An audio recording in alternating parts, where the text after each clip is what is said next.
When discussing who the best player to ever play League is, there's no doubt that the very first name mentioned is going to be him, Faker. With 5 Worlds wins, the most of any player, and over a 70% win rate at Worlds, it's an obvious answer. Faker entered the pro scene during Season 3 and won Worlds that same year. Ever since, he's been regarded as one of the greats, and almost always the absolute greatest. But what about before Faker? Before him, was there a single player who was considered without a doubt to be the greatest of all time? Well, yeah, there was. They talk about him like he's up here, and then everyone else is like down here, you know. Is that overrating it? Is he really that good? He's the best, of course. He seems to know the limits of champions that he does things with champions I didn't even know were possible. Well, he's God, is what everyone says. He was definitively the best player in the world. When hearing those quotes, you might think they were about Faker. After all, no one talks about other players quite like that. But they weren't talking about him. They were talking about a player who had the title of God before Faker even had any titles. The player who changed the way a role was played forever. They were talking about MadLife.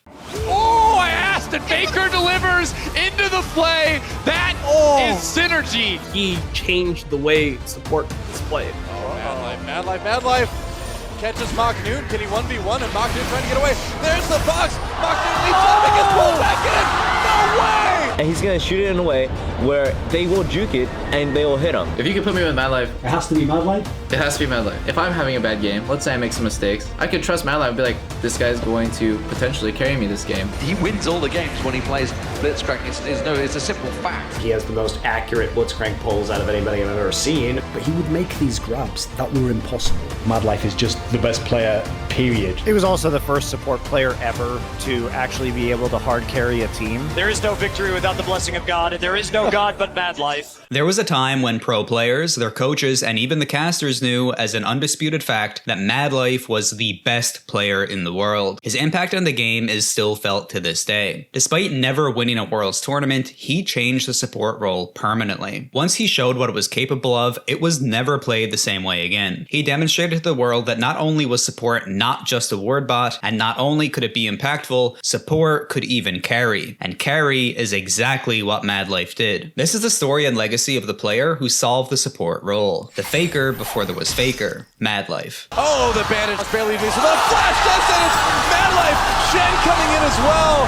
How in the world do you get to be that good? MadLife is God. Before we talk more about MadLife, let me introduce you to this video's sponsor, which might be particularly useful for the Riot developers out there who could be watching this video right now. Boot.dev. See, League's client is infamously buggy. It's basically held together by duct tape. And believe it or not, that's actually a huge upgrade over the hopes and dreams that it used to rely on. Boot.dev is a learning platform designed to teach you back-end web development from start to finish, such as Python or JavaScript. But Boot.dev is not like most other platforms. Its platform is built to look and feel like a role-playing game. You complete quests, earn experience, and level up while learning a valuable skill. The easiest way to get people to give up on something is to make it boring. Boot.dev understands this very well, and that's why they get you writing code and working on projects right away. This way you're not just endlessly reading without actually applying the skills you're learning. Not only that, Boot.dev's content is actually free to read and watch in guest mode, so you can start completely for free. Then with a paid membership, you'll unlock the interactive features, like hands-on coding, game mechanics, and progress tracking. In addition to all of that, the team at Boot.dev is so confident in their product that they have a 30-day no questions asked refund policy. This is because they don't want any students feeling like they didn't get their money's worth. So if you've ever even thought about coding, now's the time to try it out. You can go to boot.dev and try the courses completely for free. When you decide to purchase, you can use my code MYTH to get 25% off your first payment. If you choose the annual plan, it'll be 25% off for the full year. Thank you again to boot.dev for sponsoring this video, and let's jump back into it.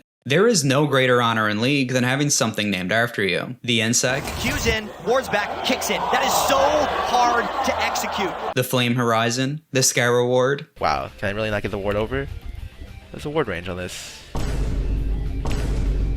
I hate this game. The Captain Jack. And of course, the MadLife. Wansuck again getting caught a bit. How does he hit every single one? For a very large part of League's history, landing any hook, making any prediction, would result in someone calling you MadLife. There was no greater feeling. But a MadLife hook isn't just any hook. It's when you do this. This move, which many players now consider a common play, was popularized by MadLife. If you haven't played League for over 10 years, that definitely sounds wrong to you. It seems obvious that this is something you can do. And sure, there's no doubt that someone, somewhere predicted a flash in League's early years, but no one was doing it intentionally and consistently, and definitely not against the best players in the world, except for him. MadLife's impact on League cannot be exaggerated enough. The amount of montages that were created in honor of MadLife back in the day is honestly unbelievable, especially when you consider that, until him, support was seen as a role where you just bought wards and then put down wards. The MadLife montage was basically League's equivalent to MLG Halo videos, or Call of Duty quickscoping montages. Basically, MadLife was the guy that everyone wanted to be, who everyone tried to copy. It's hard to explain just how ridiculously impactful he was, especially with him never winning a Worlds tournament. See, there are players like Mata, for example, who in modern times is considered by many to be the best support player of all time. As a matter of fact, based on the title and thumbnail, you might have thought this video was about a pretty wide range of supports, maybe Kyria or Wolf. MadLife, though, is the king without a crown. The thing is, he didn't need one to be considered the best, and even without one, he's still one of the only, maybe the only support player to have ever been considered the best player of all time, not just the best support player. MadLife changed the role completely, while players like Mata polished it and perfected it. So how is it that MadLife managed this? Where does his legacy come from if he's never even managed to win Worlds? Why did everyone know he was the best anyway? Well, most wikis say that MadLife's pro career started in 2012, but this isn't actually true. His pro career started on a team called Ultimate X Darkness. Yes, really. The team had formed specifically to play at the qualifiers for World Cyber Games 2011. This was the first big international League of Legends tournament and was also the first time a League tournament was broadcasted by OGN. On this team, MadLife actually played AD carry until Loco Doco joined, prompting his switch to support. Around this time, the team was asked to change their name by World Cyber Games, and they chose Maximum Impact Gaming, or MIG. Not yet MIG Frost, just MIG for now. Coach Kang, also known as On Air, was also brought on as a manager for the team, quickly taking the role of team coach as well. The game footage from around this time is either non-existent or at best extremely low quality, so there's not that much I can show. Right now, what you're seeing on the screen is genuinely the quality of the video. I didn't make it that bad as a joke, that's actually it. MIG ultimately lost to Extreme Dive Gaming and went through a lot of changes, eventually ending up with what most people would know as the starting roster of MIG Frost. How did they become Frost, you might wonder? Well, it's thanks to Coach Kang. See, he had the idea to have a second team, so that the teams could train against each other. He recruited Captain Jack, Reapered, Ambition, Helios, and Lustboy. This team was named MIG Blaze, while the original MIG was renamed to MIG Frost. The idea of having a gaming house at this point was still very new, so Coach Kang created a PowerPoint presentation, yes, really, and went to the parents of each player to get permission to have them stay in a gaming house. The plan actually worked, but the team had no sponsor, and the gaming house they were staying in was actually a set of rooms inside the company office of one of the players' parents. In an interview, Woong said the house was essentially 2 times the size of a normal bathroom. It was impossible to sleep normally, we had to sleep under the desk. Because funds were needed to run the gaming house, On Air took a second job selling squid at fish markets to help pay the bills. The team had a lot to prove and a lot of incentive to win. Luckily, they had been invited to the 2012 OGN Invitational, which was intended to be a mini tournament before the full Azubu Champions spring season started. At this tournament, World Elite and Counterlogic Gaming were seen as the teams to beat. Frost managed to defeat Extreme Dive Gaming and lost to World Elite. This meant they had to play against CLG in the finals, and Frost actually won. The team without a sponsor had managed to win the title and the massive prize pool of about $4,000. League has really come a long way. When asked what they would do with the prize money, Loco Doco said, "There's no mattress in our dormitory, so we're firstly going to get one." At this point, MadLife was quickly gaining notoriety, with players often saying that the MIG in the team's name actually stood for MadLife is God. Well, I'll be wishing you luck this weekend. Is there anything you'd like to say to your fans out there, or anywhere they can keep up with you?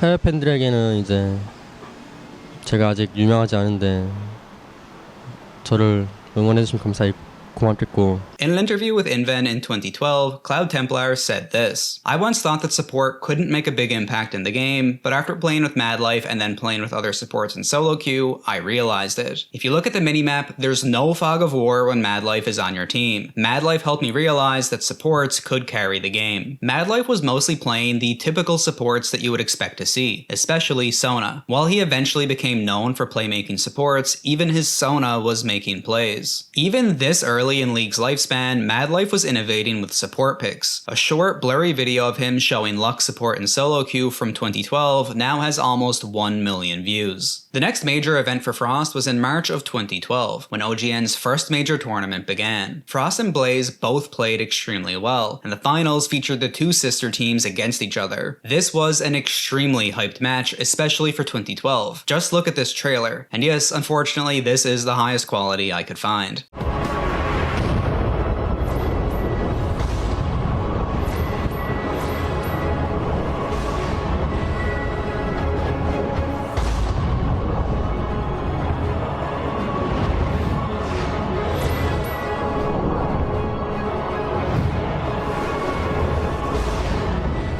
In the finals though, Blaze swept Frost 3-0. This was a devastating loss for Frost, but at the very least it was against the team that knew them best. The good news for both teams is that they would finally get sponsored. MIG became Azubu, Frost, and Blaze, and those are the team names they used at Azubu, the champion summer. It was at this tournament that MadLife would finally lock in a Hook champion for the first time on the pro stage. Just listen to the casters when he locked in Blitzcrank, and keep in mind, this clip is from his third time playing Blitz in his pro career, and he was already getting this kind of reaction.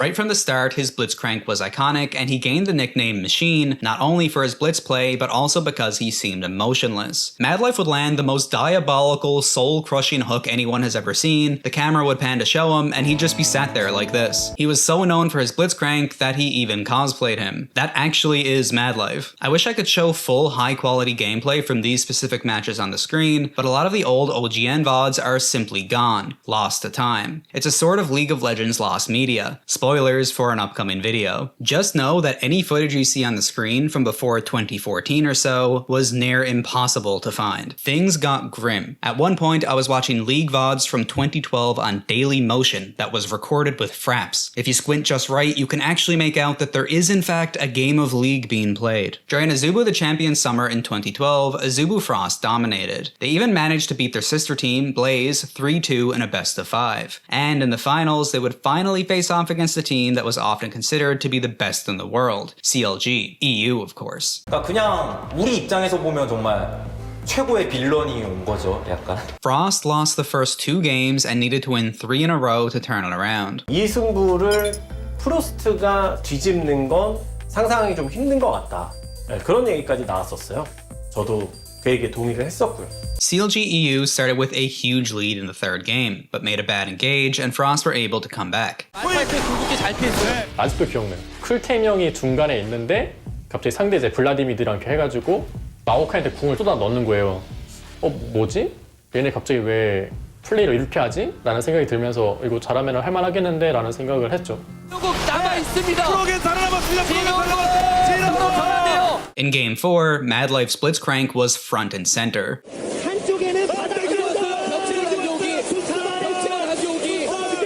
부담을 가지고 있어요.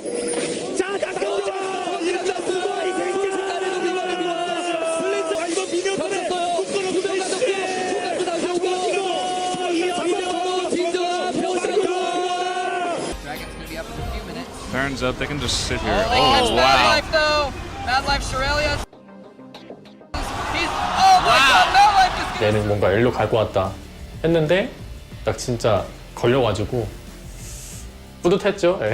The 5th and final game of the series is extremely memorable and is a huge reason why you'll often see old posts talking about MadLife's Alistar. Just listen to the way they talk about it in this LCK interview. 경기는 뭐 설명이 필요 없을 것 같아요. 이미 뭐 많은 LCK 팬분들은 알고 계실 것 같고. 아, 다이애나 그 장면이요? 저 직관했거든요. 매드라이프 알리스타가 꿈에 나오겠어요. 지금 말씀드리고 있는 이 상황에서도 약간 소름 돋습니다. 등에 전율이 일고 있어요. 알리스타가 이제 프로겐 다이애나를 계속 마크하는데 그때 당시에는 저도 가끔 돌려봐도 상대 캐리 라인을 제대로 마크해가지고 딜로스를 시키는 그런 움직임이 대단했죠. 자, 들어가 있어. 여러 명 뛰었어요. 자, 알리스타 또 다이나 물었죠. 다이나가 제대로 나거든요. 딜로스 생겼어요. 자, 어딜 가냐는 거죠. 어딜 가냐는 거죠. 밀어버리고 빅급 밀어내기. 이제 사람만 돌아가면 되거든요. 매드라이프의 알리스타가 꿈에 나오겠어요. 꿈에서요. 서포터가 할 수 있는 모든 걸 다 보여줬고 서포터는 이렇게 하는 거다라는 거를 약간 정석적으로 보여주신 것 같아서 저는 리스펙을 하고 있고 정말 롤을 보는 걸 짜릿하게 만들어줬던 분인 것 같아요. 글로벌 골드 15,000 이상 차이라고 아주 프로스 대만의 결승전 우승입니다. 가만히 있어. Frost had managed to pull off a reverse sweep, winning the series 3-2. 매드라이프 선수에게 저 알리스타 장면 그건 어떤 의미일까요? 무덤까지 저는 가져가지 않을까. 중요한 경기에 마침표를 알리스타로 그렇게 퍼펙트 게임으로 만들어내서 되게 뜻깊은 것 같아요. With that, Azubu Frost had made it to Worlds 2012. Going into Worlds, the favorite team to win was almost unanimously Moscow 5, with CLG.EU and Azubu Frost both being seen as strong contenders. Frost in particular had won 2 of the biggest League of Legends events so far in Korea, the OGN Invitational and Champions 2012 Summer. And at Worlds, Frost won their first 5 games. As a matter of fact, until the finals, they dropped only 1 single game, and that 1 game was against CLG.EU.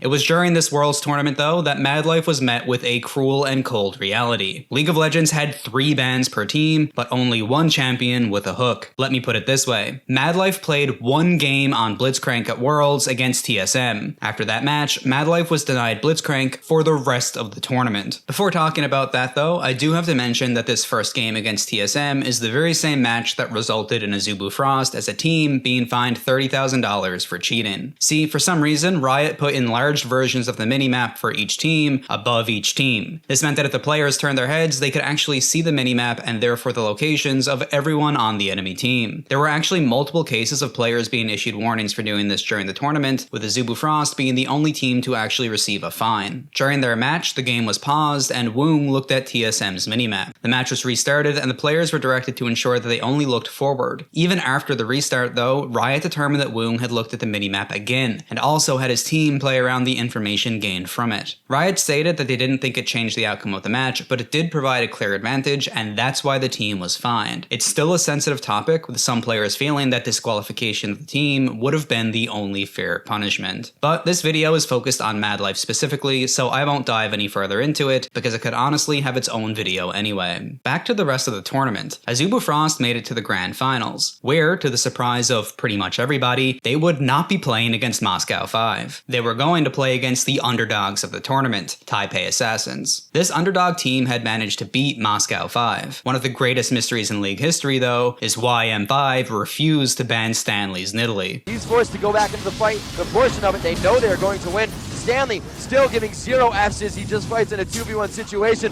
35 minutes into the game, TPA completely dictating this entire fight. We have 2 down for Moscow 5. BenQ, Stanley just jumping right out of absolute zero as two-shot barrage hits. And you can see they're keeping them from backing. Stanley is allowing this Baron to go completely uncontested. But considering they also refused to ban Frog and Zanivia, it checks out. Back to Frost versus TPA. MadLife's Blitzcrank was a legendary pick at this point. To put it into perspective, across all of the major league events in Korea, Blitzcrank had been played in 10 games total. Not by MadLife, but across the whole region. 6 of those 10 games were wins. Of those 6 wins, MadLife was responsible for 4. This also means that Blitzcrank was banned against MadLife in 4 times as many matches during Worlds 2012 alone than he had even been able to play on him across his entire pro career. I've spent a lot of time talking about MadLife's Blitzcrank, but at this point in time, Sona was still MadLife's most played support overall, to the point where Jat even called it his favorite pick. Here we go into Champion Select. How are they going to go back and forth? I know Blitzcrank has been pretty contested through this whole thing.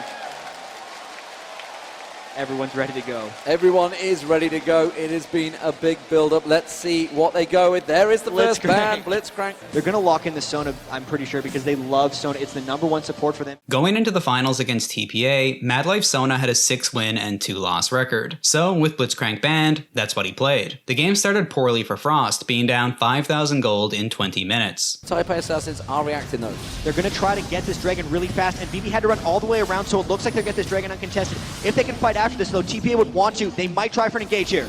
They might try and go for the gauge. There's going to be the ultimate coming out from Azubu. Isn't it enough? Toys is surely going to get dropped. He's down to an egg right now. Cloud Templar is getting dived on. The damage really coming from his wound though at the back. That's going to be cleaning up. Stanley gets one. Stanley gets two. BB gets the other one. That's going to be the Capsule's ultimate. He might pop over this one. He gets the quadra kill.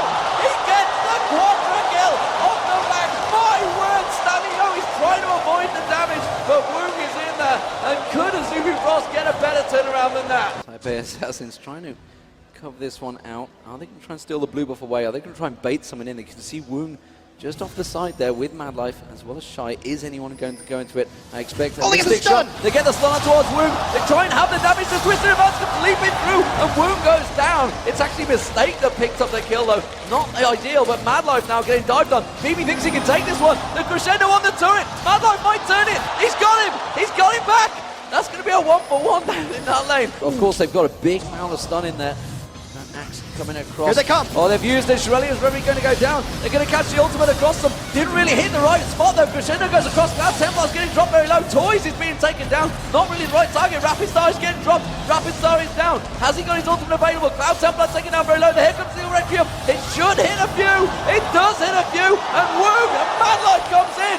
And Azubu Frost turning it into a 3-on-1 fight. Toys manages to get back out of his rebirth. Azubu Frost trying to engage. They're trying to go for it and they can see.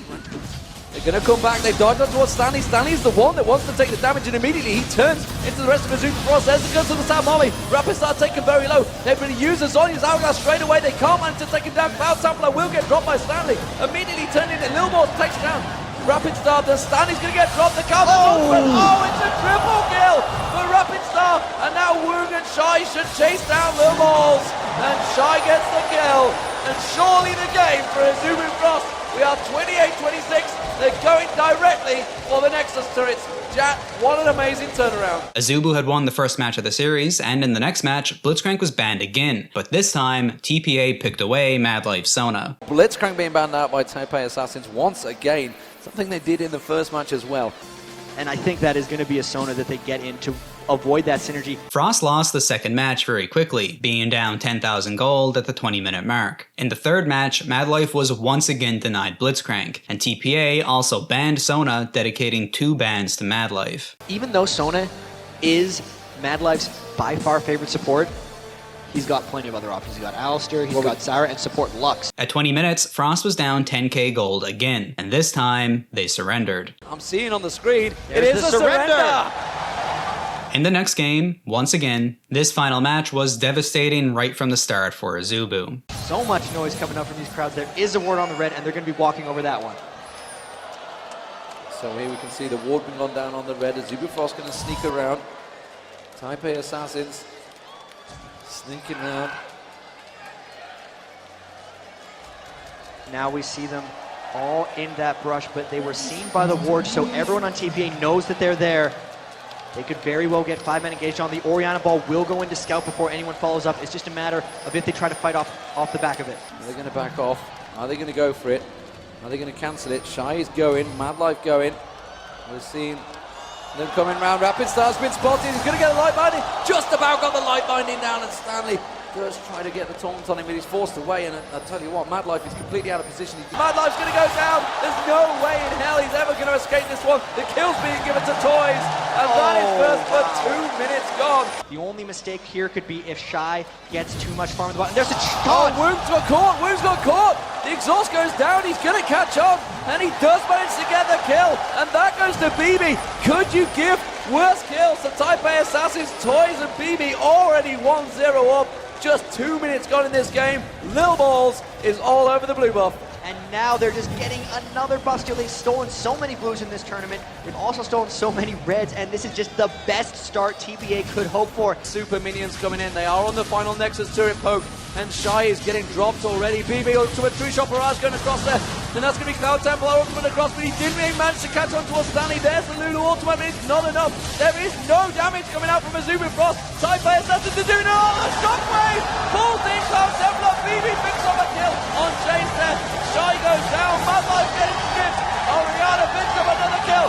Sci-Fi Assassins are the Season 2 World Champions. MadLife was famously denied his crown, and TPA became the Season 2 World Champions. TPA beating both Moscow 5 and Azubu Frost is one of the biggest upsets in League's history, to the point that it's still brought up over 10 years after it happened. In a 2022 interview, responding to a Reddit thread about how TPA managed to win Worlds, team captain and support player Mistake said that even TPA didn't expect to win. He attributed a large amount of their success to the fact that they just weren't seen as a threat, so the other team didn't prepare for them. Despite what you might expect, this World Championship loss didn't change MadLife's rise in popularity. His reputation would only grow from here. Following Worlds 2012 was Champions 2013 Winter. It started very well for Azubu. They made it all the way to the finals, where they played against Najin's Sword. Blitzcrank was again banned in all 3 matches, and Frost was swept 3-0. This was another devastating loss in the finals of a tournament for Frost. After Champions Winter 2013, Azubu Frost and Blaze had a name change. They were now named after their new sponsor, CJ. The next event was IEM World Championship Season 7, and this one is very important for one simple reason. Thresh released in January 2013 and was easily one of the best champions in the game. This tournament was the first time MadLife would get to play Thresh in a competitive match, and Thresh would become his most well-known champion. Right from the start, before he had even locked the champion in, the casters were already hyping him up. It's left open Thresh. Then, they take Sona. D-Man is a very happy Sona man. as the last ban. Now this is an interesting one. Thresh open, which is insta-locked by CJ. Yeah, it's very, very confusing to me. I think SK Gaming, they've got something in mind. They don't want to deal with the crescendo. So they're more afraid of a crescendo than they are of Thresh, and Thresh has slipped through the cracks. He's sitting there, he's available. And it's mad. And it's MadLife on Thresh. We were talking about it yesterday, and you were saying how you wanted to see Korean teams running Thresh. Yes. I think they have given Thresh to possibly the strongest Korean support player, and I'm giddy. Shy teleporting in. Candy Panda flipped and dropped. Kevin does get a dunk on towards Cloud Templar. Meanwhile, the hook on Cloud. Kevin, that's going to be a very, very dead Darius. Can Shy finish him off? There we see that the Baron will get dropped. There's nothing they can do about it. And the hook on Nip. Position reverse, and Nip gets dropped. Not a chance. Yep, like shooting a fish by the Baron.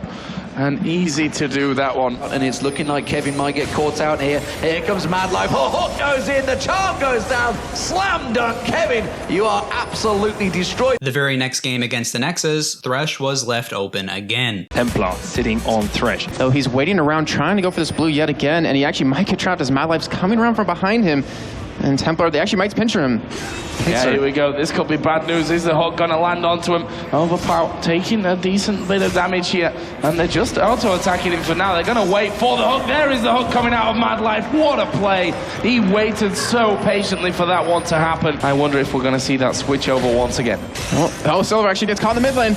Immediate danger of that hook coming out. Does actually land there onto Arkwell. And will finish him off. There's the hook onto Arkwell though. Gonna go in. Box is down. Ignite is down. That is a kill. A little bit of a bug there in the client, which we can't see when a couple of pauses coming in. Shy is actually gonna get the flip. Look at that CC. Celeber doesn't even know what's hit him. Wound going very low though. And we are going to see him put his ultimate through. There is Elise diving up in the air. They want to get Wound, but they've managed to keep him protected. It was Rapid Star that went in. They've got the hook on Arkwell. Our Rapid Star is still on full HP there. Wouldn't surprise me to see Wound go even further. There is the hook landing on Arkwell. Brilliant play coming out of MadLife for that one. From the start of the tournament to the grand finals, CJ Entis Frost lost only 2 games, leading up to an extremely anticipated grand finals where they once more played against their sister team, CJ Entis Blaze. Thresh is still available. And as soon as I say that, they pick Sona, or at least they're hovering Sona and now hovering Lulu. But I would think maybe Frost would pick up Thresh if Blaze doesn't. It's definitely a possibility, and we've been seeing MadLife play those sort of hook-type champions in those initiation type champions a lot. He's incredibly well known for his Blitzcrank. We watched him playing Thresh and we were completely blown away by his performance, on that champion. So it is a possibility. Whether or not they're going to feel that Thresh is comfortable, is capable of maybe defending towers or pushing towers is another question. If they're going to go for this lane swap, I'm going to be very happy if Thresh does get locked in for MadLife. Through the jungle right now. This could be a little bit dangerous. Actually going to get taunted in. The hook will land as well if they got enough damage. Exhaust going to go down here. And that will be the first blood coming in for Shed. Blue buff there, as we are going to see Lustboy here getting in there. And it may go down. Wow. The hook comes in the end. But here comes Ambition. He's going to throw down that equalizer. Can they try and turn anything from this one? No, because Ambition gets hooked out by MadLife. After this first match, Thresh was banned by Blaze for the rest of the series. They're taking quite a bit longer on this last one. Because I think they're Singed or somebody else. Yeah. Thresh. They left both of them. MadLife did land some very important hooks in those early game fights, and later on, yes, they were very, very strong, but still he landed some big hooks. But they've also taken away that Thresh from MadLife. Thresh ban, no big surprise. Frost lost the series 1-3, with MadLife collecting another loss in the finals of a tournament. This was his first time playing Thresh in pro play, so he didn't really have a reputation on the champion yet. Even though Frost lost to Blaze, the fans' perspective on MadLife didn't diminish. If anything, it grew. In current league, if there's some event to hype up or some new trailer releasing for a pro event, Riot is probably putting Faker as the main character. Well, MadLife was seen as the final boss of the LCK, and the trailer for OGN Spring 2013 even showed it.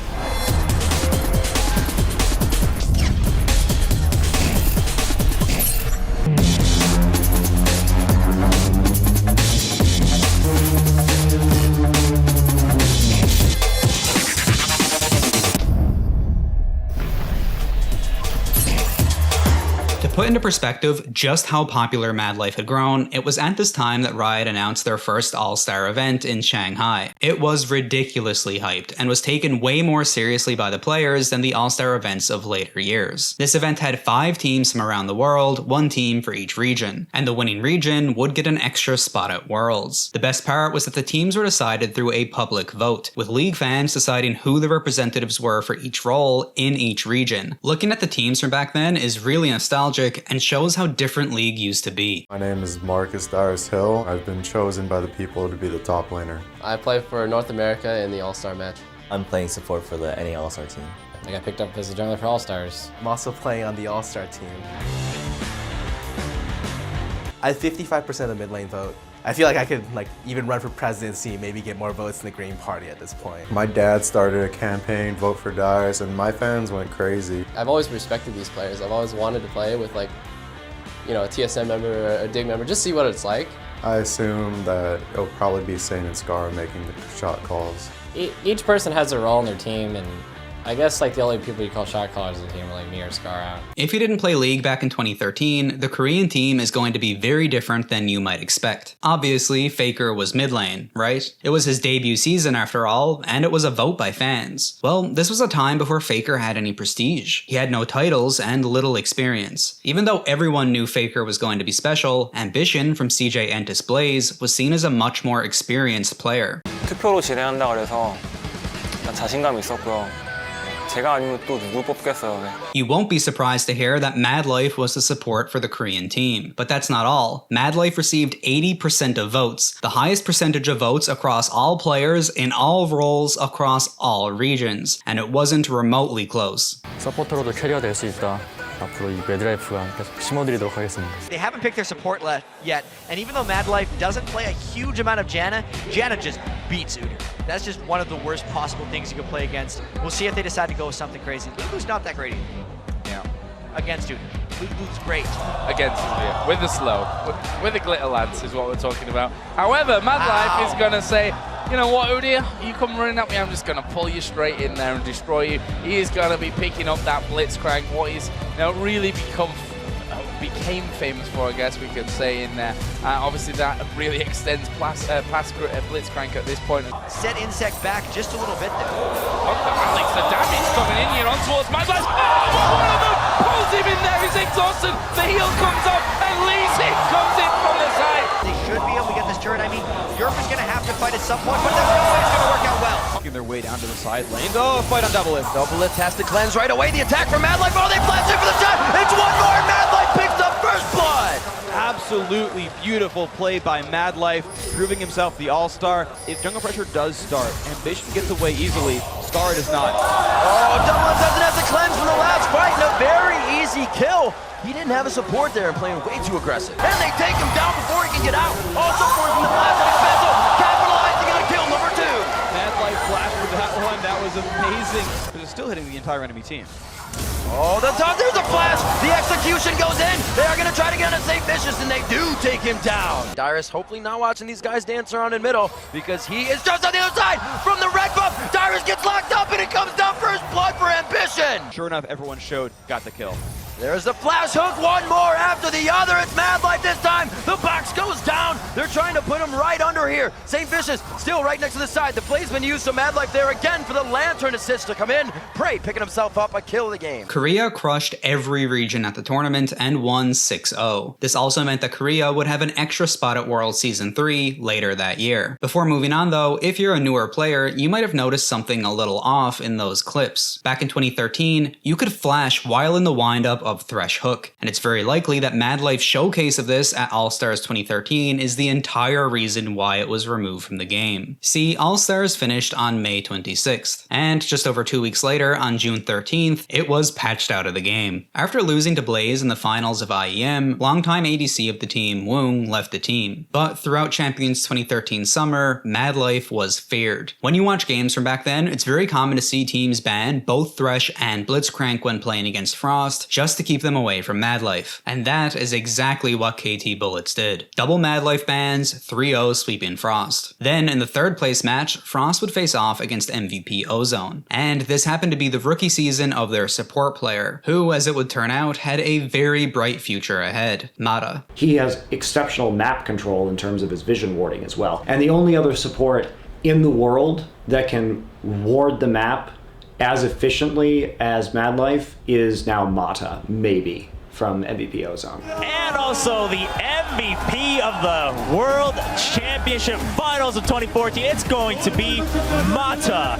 In their first match, Ozone beat Frost decisively, picking Thresh and banning Blitz. Game 2, Ozone banned both, but Frost won. Game 3 and 4, Blitz banned, Thresh first pick, 1 win for Frost, 1 win for Ozone. Game 5 though, no ban phase. This is because back then, for tiebreaker matches, the draft was blind. This resulted in 2 Zeds in the mid lane and a Thresh mirror in the bot lane. It was extremely exciting to see very strong players playing their very best champions against each other. During this match, Frost had a strong lead. They were up 5,000 gold in 26 minutes, and it seemed like it was going to be a hard-earned win for Azubu to end a brutal best-of-5 series. All that Frost had left to do was take Baron and end the game, right? You can't keep getting away with it! Dandy stole Baron, and Ozone pushed down mid lane, winning the match and the series, while still down 1,000 gold. Najin Blacksword and MVP Ozone were the 2 teams to qualify for Worlds 2013, as they had enough circuit points. There was 1 spot left for another Korean team to go to Worlds though, the very same spot that the region had won at the All-Star event earlier in the year. The team that wanted that spot would have to win at the regional finals, and the regional finals were highly anticipated for a very good reason. The 4 teams competing were CJ Entus Frost, CJ Entus Blaze, KT Bullets, and SK Telecom T1. The first match of this tournament was a tiebreaker match, featuring Frost versus KT.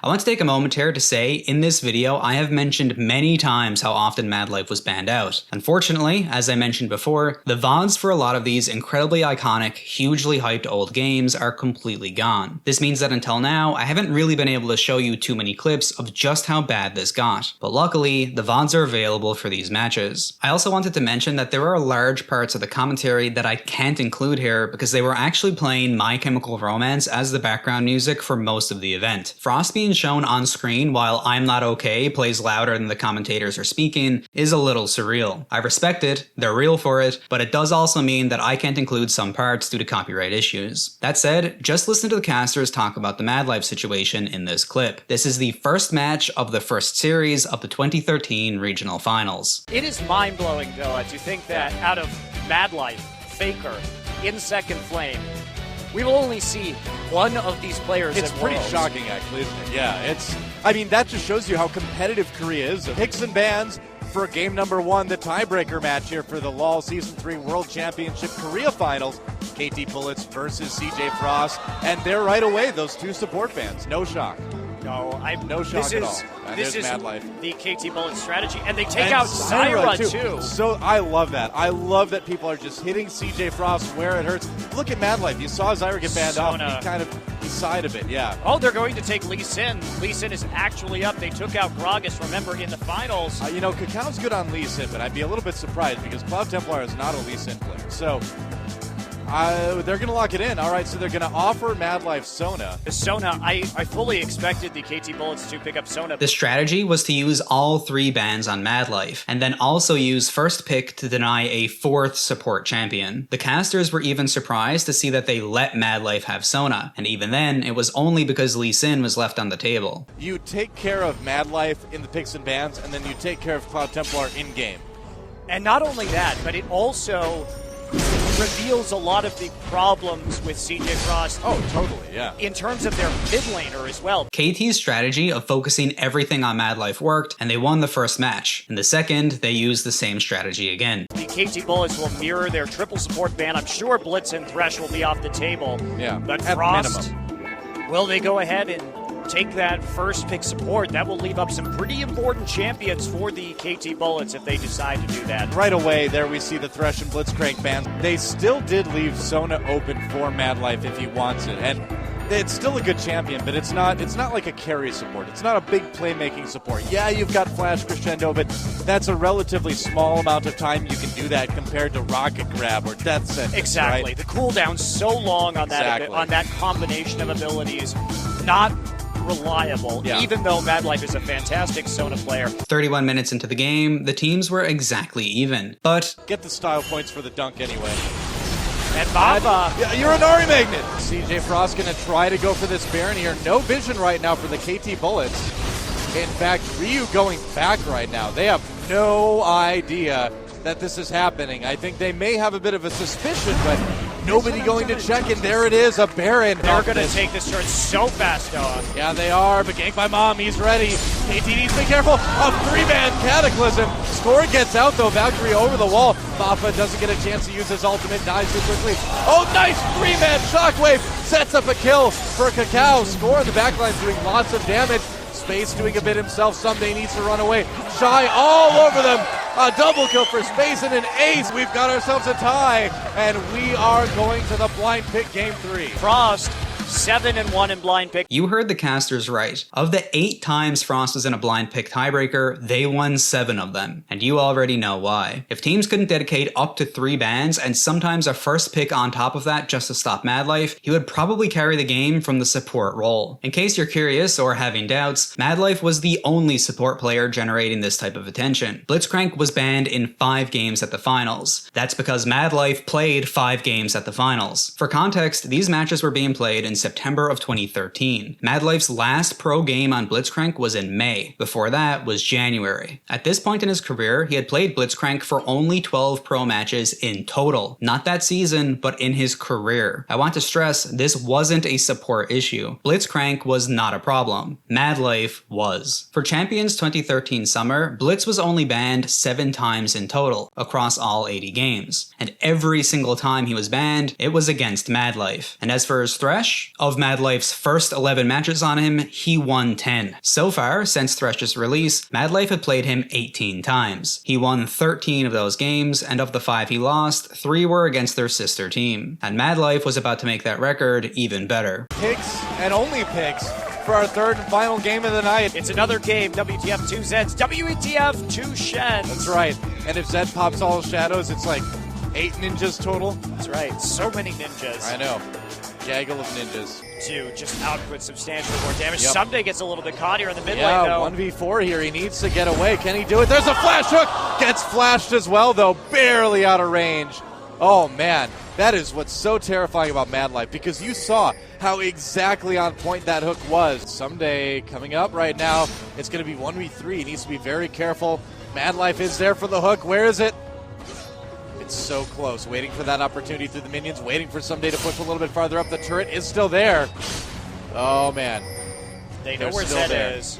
They don't know where these three members are. Someday's got to be a little bit nervous about pushing up here. He sees it.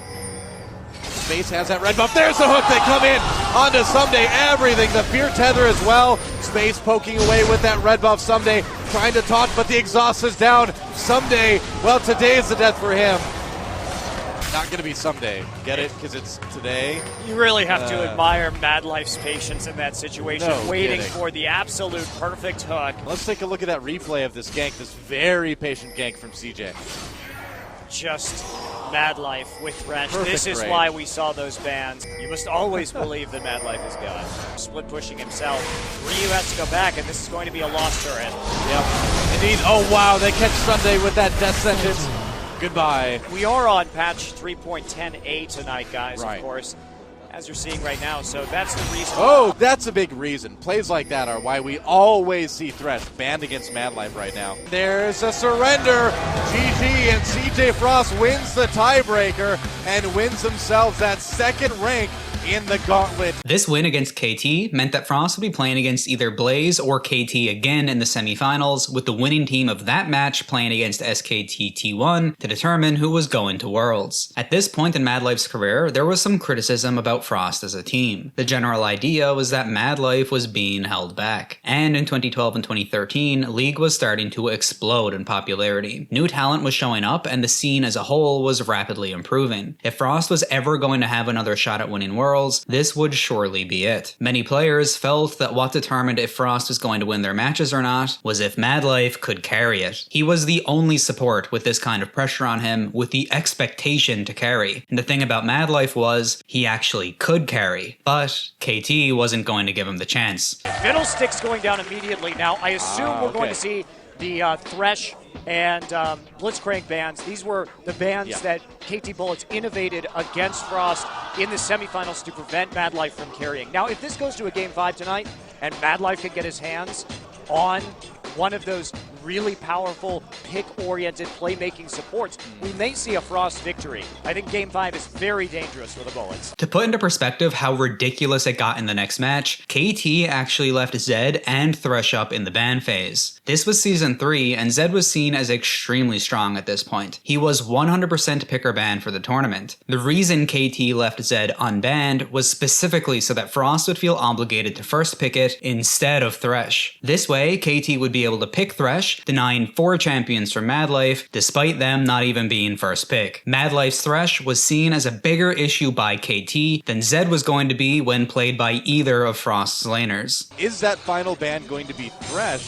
Are they going to leave Sona open for a first pick? MadLife is looking very comfortable on that, but not a carry support need. They're going to ban Sona. They have a plan. Interesting. What is MadLife going to play? I mean, no Fiddlesticks, Zyra, Sona, Blitzcrank. I mean, Alistar, yeah, an option, but usually something MadLife only pulls out on special occasions. I have to give some props to the KT Bullets. This was a very smart way to go through the picks and bans. Yeah. They're not that worried about Gank by Mom Zed. I think that Ryu is a better Zed player in general than Gank by Mom is.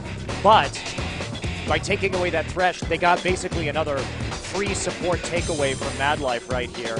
Well, shutting down MadLife with these support bans has been just kind of the Achilles heel for CJ Frost. Frost was down 4,000 gold in 24 minutes, but that changed after a catch on Shy. They need to make a pick. They need to catch someone on the edge, and that's what they're going to do. Oh, they're going to try. Yeah, Kakao gets caught, takes a ride out on the Lantern, rather. Now Cloud Templar in the Dragon Pit, a little bit trapped here, getting very low. Insect comes down in case the rest of them engage. Shy on the outside of the fight, just poking with the Q. Takes a lot of damage. There we go. They're going to get Shy. And KT with a big edge already. Shy looks a little bit uncomfortable on Zed as well, I think. We've seen him play Zed before, but not in a little bit. Yeah. And I agree. He doesn't look very comfortable. Shy was actually missed a bit. And there goes the turret. And Shy gets hit with the Fizz ultimate. He goes down so fast. KT targeted MadLife again in the ban phase for the second match, and Frost collected a second loss. Now down 0-2, Frost's weakness was clear, and KT used their original strategy again. I think we can assume that Thresh and Blitzcrank are probably on the chopping block this time around. So. They may repeat their bans in Game 1, where they left both Thresh and Zed open in order to force a decision to be made from CJ Frost. Look at this, the Thresh is up, so they're forcing that Zed Thresh decision. And there you go with Zed. They're choosing Zed, apparently. They believe believe that Zed is too dangerous on Ryu. With the type of plays that MadLife can make on Thresh too, I frankly am a little bit surprised that they would go with the Zed instead, especially because, yeah, you keep it away from Ryu, but it just seems like Frost as a team relies so much on MadLife making those plays. The reactions from the casters when Frost chose to give away MadLife's Thresh 2 times across 3 games in one of the most important series of their entire career really says it all. MadLife on Janna in one of the most important games CJ Frost has ever played. Departing from the usual. I'm trying to dig through my memory, though, and I don't ever remember seeing MadLife play Janna. I cannot remember an occasion either where I've seen that. Shy, very low, backs off right now. There's Requiem, though. Oh, barely doesn't finish off Shy. One more slice of dice could do it, though, from Insect. Kakao chasing away Cloud Templar. The chase continues up in the top lane. Kakao, Shy, very low. Oh, wow, they get Maffa in the bot lane. Even though MadLife wasn't known for his Janna play, and even though they had to go against the Thresh Caitlyn lane, Frost still won the bot lane matchup. 18 minutes in, KT had a slight lead, but things once again got worse after a botched Zed play. Gank by Mom coming in. And they're going to try to push this mid lane turret. Yeah, nice reverse push here from Frost. Here they go, Death Mark down on the score in the back lines. Gank by Mom is there. Gets pulled away though with that death sentence. They do actually take out Gank by Mom. Score barely lives. And now CJ on the run again. Kakao, there's the ghost. Pops the ultimate.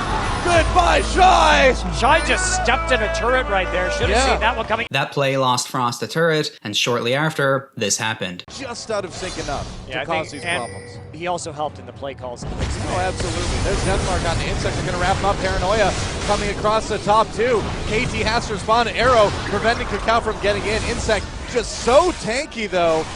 Wow, what can they do? Nice Spirit Fire, forcing everybody back. Ace in the hole, a big chunk out of space. Ryu gets pushed back. Shy getting into the back lines on the score. MadLife, everybody else on the run. Insect coming in, all that AoE. Cloud Templar has to get out. Shy goes down. And Maffa will barely live. Requiem trying to finish him off. Cloud Templar takes a hit. Insect comes in under the turret and it's Q's a 1 for the kill. 4. Wow, MadLife lives through it too. They're not done yet. Gank by Mom. Still has that damage. Takes down Nasus, but eventually gets taken down himself. Insect's Renekton was a terror in this game, and there was pretty much nothing Frost could do to deal with him. Even through Zed ult, Nocturne ult, and a full collapse, they could do nothing. Frost lost another turret and a dragon, falling very far behind. For the rest of the match, Insect's Renekton could do whatever he wanted. Ninja Tabby, Sunfire Cape, and Randuin's were just too much. Frost actually did catch KT's score out of place and had a chance to come back, but KT was so far ahead by this point that they just fought Frost 4v5 without an 80 carry. Kakao coming over the top, gets hit with a whirlwind. Insect so taking, there's Ryu. Shy jumping onto him right now. Insect in the back lines all over space. And Ryu very low, has to back out. He's gonna have that Requiem to add in there. Insect, there we go, gets the kill. Onto space, here comes Requiem, a nice whirlwind from MadLife, but a double kill for Ryu. Even fighting 5v4, Frost couldn't win. After that fight, KT did Baron and basically just walked in on Frost until the game was over. But Insect still hot on the heels of MadLife and Gank by Mom. Finally turning around, has the Lantern out as well. Actually spams laugh there. Insect. Oh, Insect. Insect is maybe not the Mach Noon we wanted right now, but maybe the Mach Noon we deserve. Good disengage from Frost, actually. Not to over-pursue. Flash wall! Ooh, they want this bad. There's a Wither on Cloud Templar as well, just trying to get those picks. Playways coming in as well. Cloud Templar down to about half health. And there's a great death sentence coming in. And they've got him with the box too. Maffa, Kakao, a bit trapped. Gank by Mom backing off. They do get Cloud Templar. And now they're just setting it up for this turret. Whoa, Gank by Mom.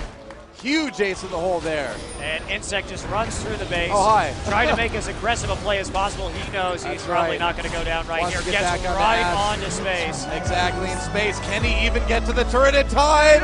No, he can't. A double kill. This loss and the failure of Frost to make it to Worlds in 2013 is often seen as the start of the team's downfall. You can read the reaction threads from around this time and the community sentiment is clear. There was a lot of criticism toward all members of Frost, with MadLife absorbing absorbing 3 target bans and also a first pick for them, players felt that the rest of the team should have been able to have more of an impact. Zed, for example, was a highly contested pick, but KT was glad to hand over Zed, even when Ryu was known for his Zed play, specifically because it meant that they could deny Thresh from MadLife. Even though this was Faker's rookie season and Worlds hadn't even started yet, people were already calling him the best player in the world. Less than a year ago, that was MadLife. Speaking of Faker though, everyone knows what happened next in Season 3. SKT defeated KT Bullets and won the right to go to Worlds 2013. It's worth noting that this is the spot that the Korean team won at All-Stars for their region. That All-Stars team had 2 players from Frost on it, 1 player from Blaze and 1 from KT Bullets, but no one from SKT. SKT ended up earning that spot at Worlds and then also went on to win Worlds from the 3rd seed placement. The explosion in talent in League's pro scene continued throughout 2014, and Frost got overshadowed. Between Season 3 and 4, original jungler Cloud Templar and mid laner Rapid Star both retired and started coaching instead. During the winter 2014 season, CJ Frost would once more play against MVP Ozone, this time in the quarterfinals. This put MadLife, the player who was known for redefining the support role, against Mata, who many now considered to be better than him and maybe even the best support overall. Across all 3 matches, there were no Thresh or Blitzcrank bans drawn by MadLife. They let him pick whatever he wanted. 2 games on Thresh and 1 on Blitzcrank. They still lost 0-3 in the series. In all 3 games, Mata played Leona. Then, in the spring 2014 season, Frost played against Samsung Blue in the quarterfinals, losing 1-3. To make things even worse, during Champion Summer 2014, for the very first time in history, Frost failed to make it out of groups, and so did Blaze. This meant that both teams didn't get to compete at the regional finals, and their season was over. Meanwhile, at Worlds 2014, MVP Ozone had a new name, Samsung White. And you probably do know that name because they won Worlds 2014, and Mata got his Worlds title. Samsung White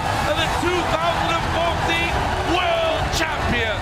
Things went from bad to worse for Frost and Blaze in 2015, because they were forced to merge. New rules meant that sister teams were no longer allowed, and as a result, the CJ Entus teams had to disband and form just 1 team between them. While CJ Entus was definitely not a fair team anymore, and MadLife himself was now getting overshadowed, this was the reaction from the crowd when he locked in Blitzcrank during LCK's 2015 spring season. Oh, and MadLife locks in Blitzcrank, oh yeah! It's happening. MadLife with Thresh and Blitzcrank on the screen right there, little cutouts. It's time. I love it. We're going back to the old days, Monty. It's 2 years ago, and MadLife is the god of grab once again. Let's see who the MVP is. Who do you think it's going to be? Obviously, the bloodthirsty of all supports, MadLife. Look at this. Chaser? Yeah, go ahead and Cataclysm. It's fine. I'm Blitzcrank, and I'm being played by MadLife. Yeah, I'll just hop outside the turret. Thanks, Jana. Yeah, he got blown out. Look at this. I want some kills now. Xerath looks like an easy target. Just ignite him and punch him right in his GG face. All done to Shy, no problem. I'm Blitzcrank. I don't even care. Hi, I'm going to grab GBM again. Shy's fine. Look at this flash into the Cataclysm. Real Cataclysm is when MadLife shows up on Blitzcrank. MadLife takes one as well, and there's the cleanup. Frozen on the run. There's the flash. MadLife! Through the wall! MadLife is back! I don't care what anyone says. You can't tell me. You can't tell me that MadLife isn't back, guys. Oh, man. That is MadLife. Wow. And he could see the Xerath there, but that does smack of the MadLife of old. This combined roster actually did make it to the regional finals, and surprisingly, they had another shot at making it to Worlds. Unfortunately for Frost, they lost in the semifinals to Jin Air Green Wings, and for the 3rd year in a row, CJ failed to go to Worlds. While playing with this roster, the idea that MadLife was being held back by his teammates became very common. There was even a meme of it called Space Prison. The team's ADC, Space, who MadLife would play with for 3 years, was viewed as a subpar ADC by many fans, and he was often accused of holding MadLife back. As a result, people would say that MadLife was being held in Space Prison on CJ Entus. He was put in Space Prison, and he was still good. I think MadLife, he's one of those like cursed monkey paw characters where he like made a wish to have insane grab mechanics, but the caveat was, the backlash is you'll never have a good AD carry. Sorry, Space. In the 2016 season, MadLife was the only player on the team to start in every match, with the team regularly regularly swapping players. They finished in 8th place during the spring season, and during summer, CJ.Entus got 3 wins and 15 losses, placing in 10th. This was a colossal downfall for CJ.Entus. They went from having 2 of the most dominant and legendary teams in League to coming in last place as a combined team. This meant that CJ.Entus had to play in the 2017 Spring Promotion Tournament, where they were quickly sent to the losers bracket. For those who aren't familiar with what this means, if CJ.Entus lost here, they would be relegated from the LCK. It would be the end of their team. Not only that, it would be the first time an original Kespa team was relegated. This was a life or death series for CJ.Entus. When the series started, it seemed like CJ.Entus was going to perform under pressure. They had a 4,000 gold lead at the 31-minute mark and were up a dragon and a tower. Then this happened. A little bit dangerous right there, even though they did land the arrow. Kramer is really far forward, takes a big burst of damage. Ace of the hole comes through, and he is going to get melted out way too far forward by himself, and Kramer goes down. ESC are looking to equalize it. They're looking for the Baron right now. Well, that was a huge positional error there by Kramer. Looks like it was just a miscommunication with his team. Didn't realize that people were recalling. He gets easily caught. I feel like Haru might have to go for this one. He's looking for the engage. It's going to be Sky, and everybody piling into the pit. And ESC, their health bars are just melting out. Temp going low. Shy jumps onto him, finishes him off. Totoro will flash away. They're able to kill Haru and Sky off. Shy on the run, still has the Guardian Angel, might be able to make it out of here with some fancy footwork, but he gets popped up and knocked down here. Crazy looking for the damage. He gets that move speed buff coming through. They throw out the cannon barrage, and he phase dives right back out of it. Shy will live. Haru and Sky die, but they stop the Baron. Despite this, CJ managed to bring it back, growing their gold lead to 7,000 at 37 minutes, even picking up Elder Dragon. It looked like CJ really had a chance at winning. They got Elder Dragon a second time, plus multiple Barons, but they still couldn't push into the enemy base. Baron going over to CJ for the 3rd time in the game. The game continued to drag on for over 60 minutes. They had a 16,000 gold lead, 3 Elder Dragons, and 4 Barons, but were still unable to end the game. I don't know what's happening in this game either, Monty. Nobody knows what's happening in this game, Achilles. CJ doesn't know what's happening in this game. They're like, let's go down the lane. Let's pull back up the lane. This could be it. It's do or die time for both of these teams. They're trying to come out on top. Shy. Sandra still with the TP. Squad. Baron down to about half. They lock up Loken with the Ash Arrow. TP coming in now on the backside for Sky. Comes into the recall, going to be looking for the in. They lock up Loken. He goes slow. They get Temp down as well. That's going to be the Sonia's coming through from Sky, trying to stay alive. Shy never get the back line. The Death Grass comes through, and it's going to pop in GA. He's going to go down, as does Sky. Bless coming up yet again with the Guardian Angel. Shy having to flash away, but he is going to fall. Kramer is able to find a kill onto Totoro, but he goes down in the end, and CJ, they're just being swept up. MadLife, the last member, falls. That's going to be a big kill coming through from Crazy. 14-12, and now ESC, they should be able to close out this game. At 71 minutes, the first game of the series finally ended, with CJ having a gold advantage for basically the entire game, losing while still ahead 10,000 gold and 4 Barons. Freshly reworked 2016 Gangplank scaling was a lot. Game 2 was much faster than Game 1. At 30 minutes, CJ was down 6,000 gold and also lost Baron. 5 minutes later, ESC was now up 13,000 gold, and Frost was fighting to defend their base. And at 49 minutes in, ESC baited an engage in the mid lane. It's nearly dead too. Yeah, he's going to have the home guards this time. Zips his way through. Hemo Plague coming down. Shy zipping his way in. They lock up Temp, trying to find the kill onto this Cassiopeia. He pops the shield of the Seraph's Embrace. Big taunt backdoor. Rek'Sai is on the Nexus. But yeah, Bless is just working it down. There's no way for CJ to stop him, and Bless, he's going to be able to solo this one out, I believe. They flash forward, try to get him. They pop the Zone, or the Banshee. They can't kill it fast enough. Does not matter. Can they actually pop away? One more hit will do it. They kill him in the end. Kramer, he's able to do it. Barely alive. All right, is just the rush, Nexus right now. Rush it. Yeah, ESC, they just Loken, have to walk forward. They go with the taunt. Stop fighting them. Kramer's Thank you. dead. Okay. Jeez. For a second there, I thought they might be able to hold on for a bit longer. Game 3 was CJ's last chance to save their team. They needed to not just win one match, but the next 3 in a row. And right from the start, it was grim. 35 minutes in, they were down 11,000 gold, 4 dragons, and a Baron. Smite comes through, picked up by Bless. And now Shy really far forward, gonna get locked down. Weaver's Wall coming out. We'll cut off Loken to the other side. Curtain call coming through now. Bless in the front lines. Gonna get locked up by the concussive blows. Looks like he might go down. 4th and final shot does hit him. He's gonna get that Guardian Angel pop. Temp still going forward. Has the Zonius to keep him alive. A big heal coming through from that Hemo Plague. Jumps back with the Proto Belt, getting some damage in on the side. Trying to finish off his Guardian Angel if possible. Looks like he very well may pop it. There it is. CJ, do they stick around to try to save Shy's life? The answer is no. Still has the Unbreakable up, trying to retreat back to the fountain, but it's just too little too late. ESC Ever, congratulations, you will remain in the LCK.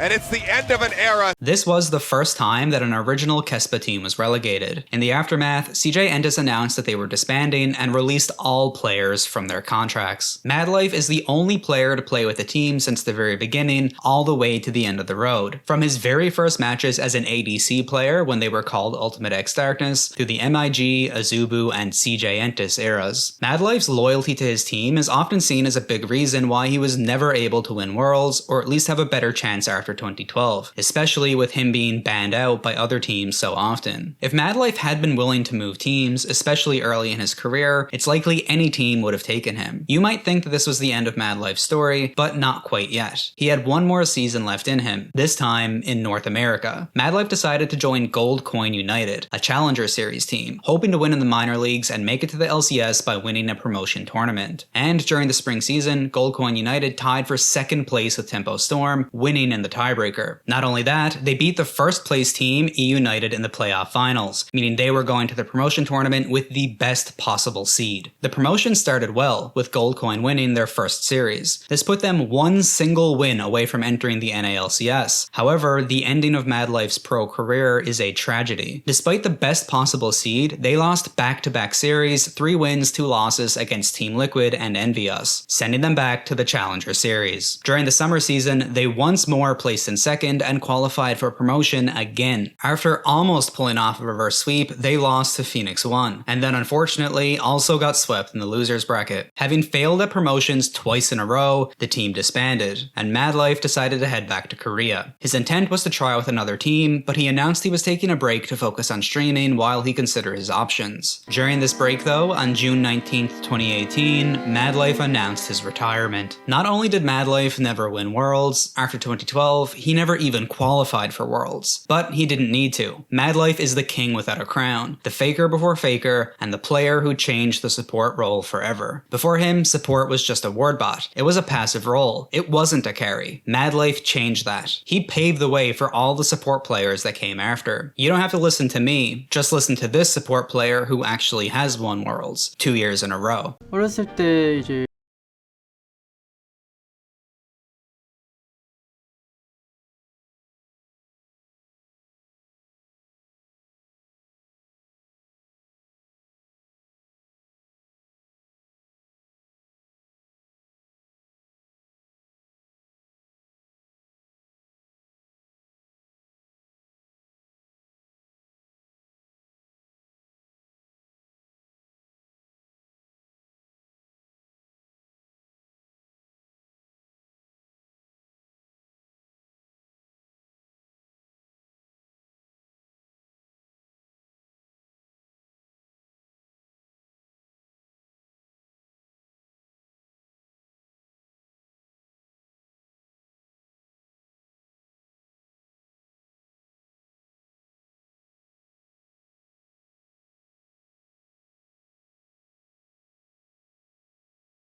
MadLife was such an outstanding player, such an icon that even people who didn't play League could tell that he was exceptional. So far, there are only 3 support players to win Worlds twice. MadLife's impact was so strong that seeing a montage of what he could do is the entire reason why Kyria even started to play League. Not start to play the support role, but to start playing League itself. And now, he's one of its greatest players. In an interview when talking about MadLife, Team Liquid support Ole said, "He changed the concept of support. I think because of him, Mata showed up, Gorilla showed up, and so many supports showed up because MadLife inspired so many people. I think every support was affected by MadLife." There are so many interviews and comments about MadLife's career, it's hard to choose which to even mention. We had some huge news this week, some sad news, in fact, that MadLife has officially retired.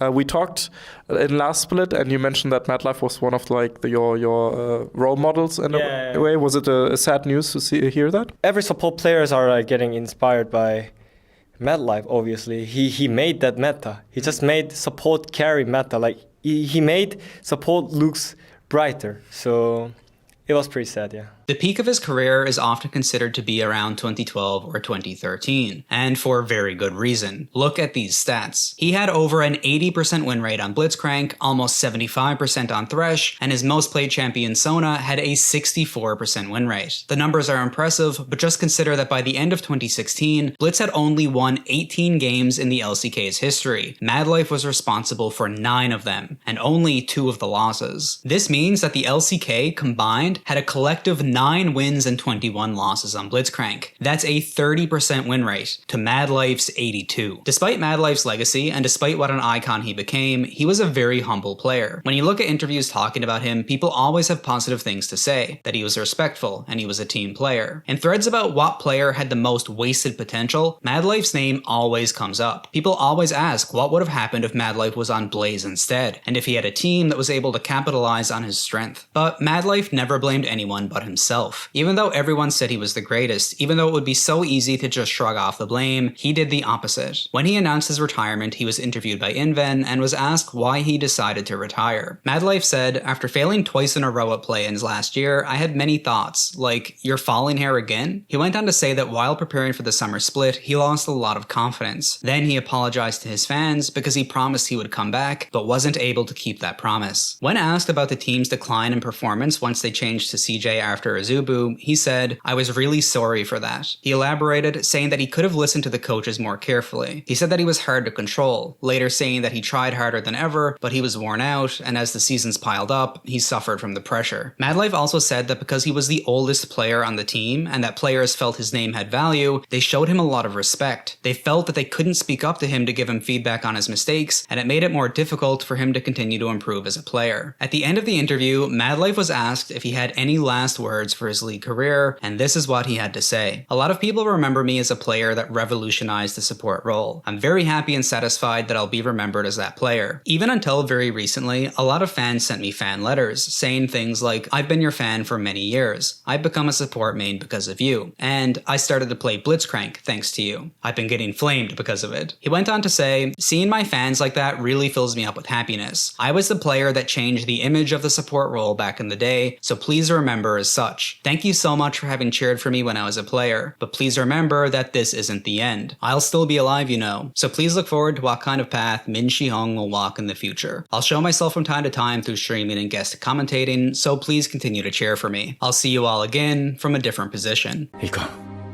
雨が降ってきたな。いいえ、雨なんて。いや、雨だよ。 And with that, we have covered the story and legacy of one of my favorite players of all time, and one of the most influential in League's history. I'm curious, what are your thoughts on MadLife? Were you playing League back when MadLife was in his prime, and did you watch his matches? If you're a new player, what do you think about MadLife and his legacy? How much of his story did you know? Before finishing up, I wanted to take a moment to thank you all for supporting the channel. It blows my mind how lucky I am to be able to make this type of content, and I can't even express how grateful I am for the support. So again, thank you very much for watching, and I hope you have a great day. There is no victory without the blessing of God, and there is no God but MadLife.